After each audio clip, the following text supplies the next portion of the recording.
भगवान श्री कृष्ण और कर्माबाई की कहानी।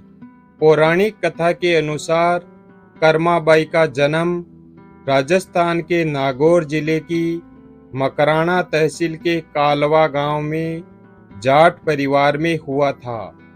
भादवा बुद्धि एकम 20 अगस्त 1615 ईस्वी को हुआ था। कर्माबाई के पिताजी का नाम जीवन राम जी डूडी व माँ का नाम रत्नी देवी था। पिता जीवन राम शुरू से ही भगवान श्री कृष्ण के परम भक्त थे। भगवान को भोग लगाने के बाद ही उनका परिवार भोजन करता था।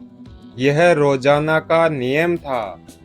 जब कर्माबाई 13 साल की थी तब एक दिन जीवन राम को तीर्थ यात्रा के लिए जाने की इच्छा हुई। साथ में उनकी पत्नी ने भी तीर्थ यात्रा की इच्छा प्रकट की।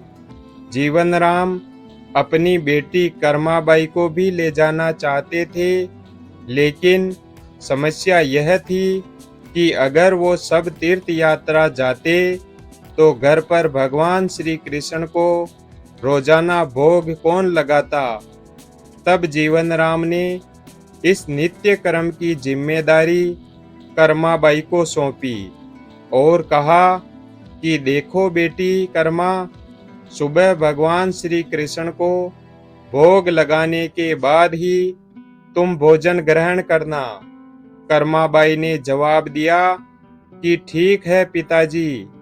अगले दिन सुबह कर्माबाई ने उठकर सबसे पहले गुड़ और घी डालकर बाजरे का खिचड़ा बनाया और भगवान श्री कृष्ण की मूर्ति के सामने रख दिया और बोली, भगवान, मैंने आपके सामने भोग रख दिया है। आपको जब भूख लगे तब खा लेना। तब तक मैं घर के दूसरे काम कर लेती हूँ। इतना कहकर कर्माबाई अपने घर के काम में लग गई। कर्माबाई काम करते करते बीच बीच में आकर देखती, पर जब कर्माबाई को मालूम हुआ कि भगवान ने अभी तक खिचड़ा नहीं खाया है, तब उसे संदेह हुआ कि शायद खिचड़ी में घी और गुड़ कम है, इसलिए भगवान श्री कृष्ण भोजन ग्रहण नहीं कर रहे हैं। तब कर्माबाई ने खिचड़ा में थोड़ा सा गुड़ और घी मिलाया और मूर्ति के सामने बैठ गई।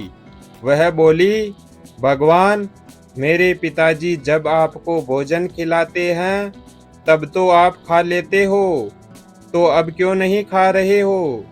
और अभी तो पिताजी तीर्थ यात्रा पर गए हुए हैं, उन्हें आने में बहुत दिन लगेंगे।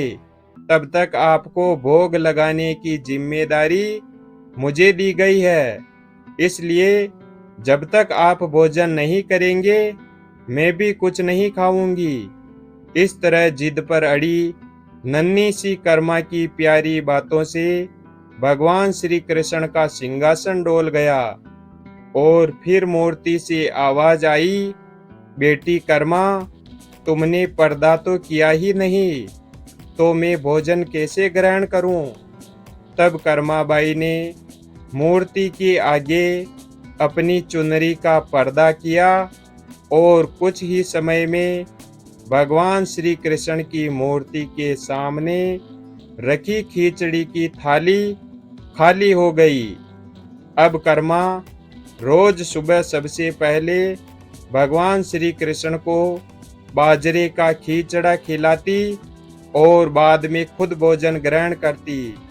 कुछ दिनों बाद घर लौटने पर कर्माबाई के माता पिता भी भगवान श्री कृष्ण की लीला देखकर दंग रह गए।